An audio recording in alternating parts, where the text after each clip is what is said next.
Assalamualaikum dan salam hormat. Berita Pagi Sarawak edisi Selasa 13 Julai bersama saya, Abang Muazli Abdul Samad.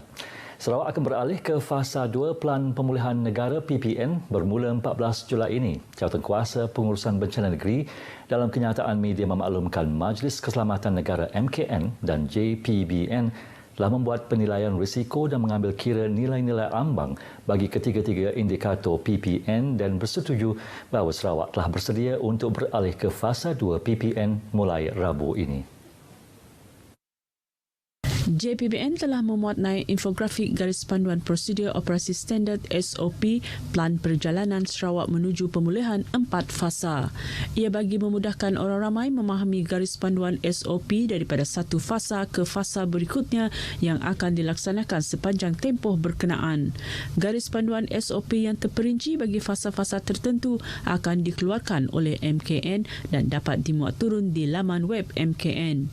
JPBN turut mengucapkan tahniah kepada semua pihak yang bekerjasama untuk membolehkan Sarawak beralih ke fasa 2 selain petugas dan pihak yang bertungkus lumus memastikan kelancaran proses pemberian vaksin di seluruh Sarawak. Dalam pada itu, orang ramai terus diseru mengamalkan langkah pencegahan dan kawalan kendiri dalam memutuskan rantaian COVID-19.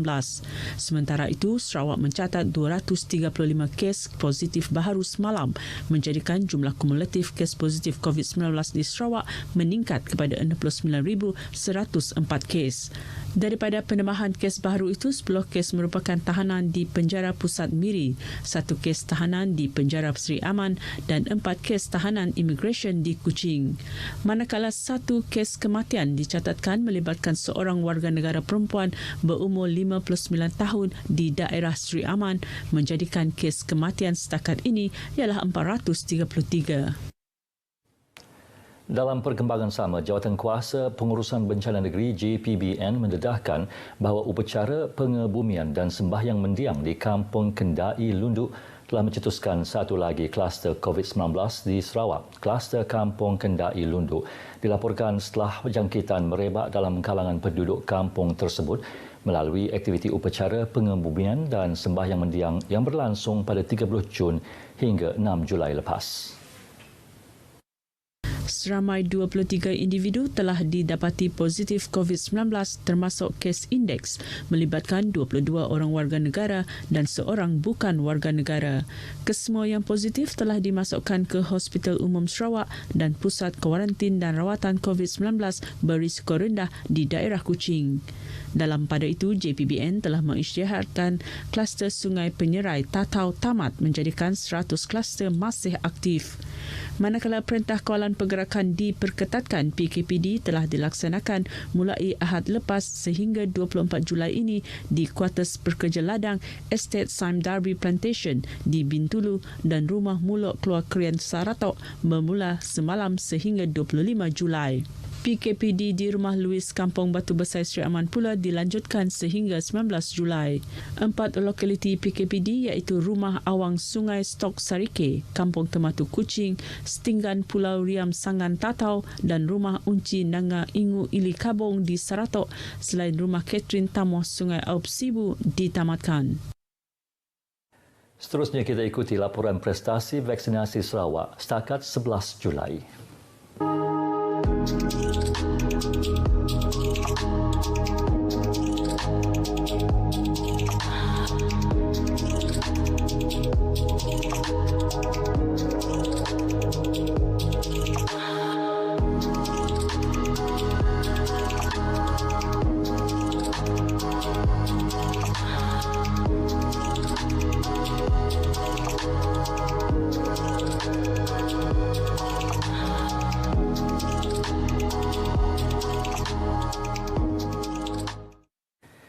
Ribu penduduk di zon Sentosa Sibu bakal menerima suntikan vaksin di Pusat Pemberian Vaksin PPV Dewan Persatuan Fuchau Sibu yang mula beroperasi selama 3 hari bermula semalam.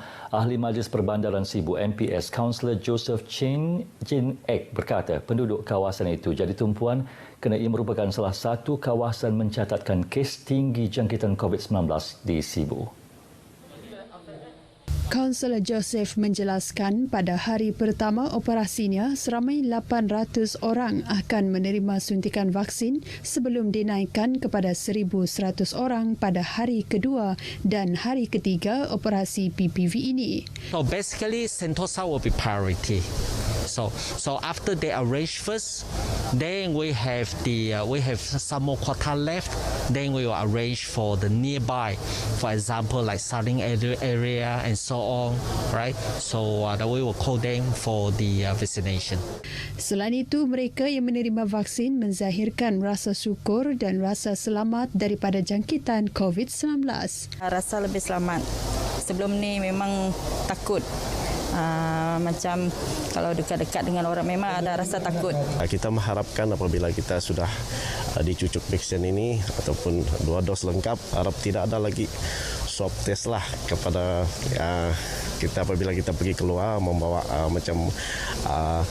menghantar barangan yang pergi ke luar daerah lah. Turut hadir meninjau operasi di PPV berkenaan adalah Penelaras Jawatankuasa Pengurusan Bencana Bahagian Sibu, Dr. Anwar Rapai dan Timbalan Ketua Polis Daerah Sibu, Superintendent Colin Babat. Pusat Pemberian Vaksin Industri PPVIN membabitkan sektor perkilangan di Shenyang Plywood Miri bersedia memulakan operasi pemberian vaksin yang diadakan selama 2 hari bermula hari ini. Jawatankuasa Pengurusan Bencana Bahagian Miri memaklumkan seramai 1,291 orang pekerja tempatan dan asing serta ahli keluarga dijadual menerima vaksin.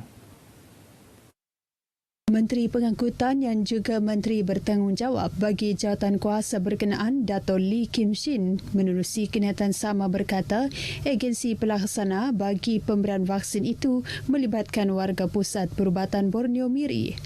Beliau menyeru orang awam supaya mematuhi garis panduan prosedur operasi standard meskipun telah disuntik vaksin.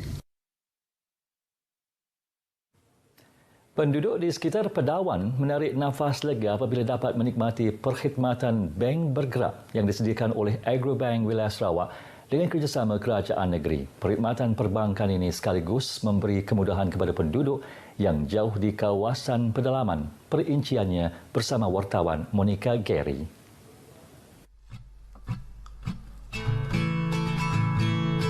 Daerah Pedawan terletak di luar Bandaraya Kuching yang mengambil masa kira-kira 2 jam perjalanan dan mempunyai 62 buah kampung dengan 73,488 populasi penduduk. Ketika Perintah Kawalan Pergerakan PKP dilaksanakan, ia menyulitkan penduduk di kawasan Ulu Pedawan ini untuk ke pusat bandar, memandangkan hanya sebuah bank terdapat di pasar kecil berkenaan. Dulu ambil duit batu 10, batu 7. Jadi banyak sesak. Tunggu lama, beratur, baris. Jadi sekarang ini sudah sampai sini. Macam saya punya rumah, 15 minit saya sampai sini. Ketika negara berdepan pandemik COVID-19 ini, pelbagai bantuan disediakan kerajaan negeri maupun persekutuan, terutama daripada segi bantuan kewangan. Dengan adanya perkhidmatan bank bergerak ini, sedikit sebanyak menjimatkan perbelanjaan selain kos pengangkutan untuk pengeluaran wang itu ke pusat bandar. Sebenarnya ini untuk menolong rakyat lah. Sebenarnya kebaikan memang ada sebab untuk memudahkan pergerakan rakyat lebih senang lagi daripada yang pergi ke bandar. Lagipun belanja pun kurangkan belanja lah.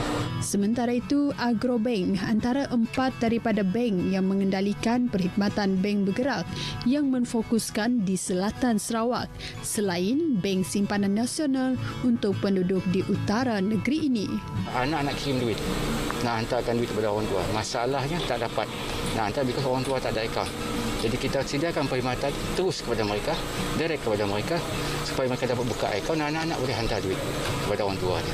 Antara kriteria pemilihan lokasi bagi perkhidmatan ini, ia dinilai daripada segi kepadatan penduduk, liputan jalur lebar serta keselamatan. Menerusi perkhidmatan ini juga, penduduk dapat menggunakan perkhidmatan mesin teller automatik atau ATM serta kaunter pembukaan akaun dan kad debit. Inisiatif Bank Bergerak ini adalah usaha kerajaan negeri untuk menambah baik akses perbankan terutamanya bagi masyarakat di kawasan luar bandar di Sarawak yang terputus daripada institusi perbankan yang jauh di pusat bandar. Monica Gary, Padawan, Sarawak. 11 individu di Kuching dikenakan kompaun Ahad lalu kena melakukan aktiviti riadah secara beramai-ramai di kawasan yang tidak dibenarkan semasa tempoh Perintah Kawalan Pergerakan PKP 3.0. Ketua Polis Daerah Kuching ACP Ashmond Bajah berkata kompaun tersebut dikeluarkan oleh sepasukan anggota dari Balai Polis Sentral Kuching yang melakukan pemeriksaan pematuhan prosedur operasi standard SOP. ACP Ashmond Bajah menerusi kenyataan media mendedahkan kesemua 11 individu terbabit di kompaun di Taman Budaya dan kawasan Dewan Suara dan Jalan Taman Budaya kira-kira pukul 5 petang. Jelasnya individu terbabit dikenakan kompaun dengan nilai maksimum sebanyak RM4,000 setiap seorang. Kompaun tersebut dikeluarkan di bawah Peraturan 17/1 Peraturan Pencegahan dan Pengawalan Penyakit Berjangkit langkah-langkah di dalam kawasan tempatan jangkitan Pelan Pemulihan Negara 2021. Penukaran kontraktor bagi projek Jambatan Marudi dijangka dibentang pada mesyuarat Kabinet Negeri. Menteri Muda Kerajaan Tempatan Datuk Dr. Pangwang Manggil berkata, perbincangan perkara berkenaan telah dikemukakan bersama Ketua Menteri Datuk Petinggi Abang Johari Tun Oping dalam sesi perjumpaan pada 29 Jun lalu.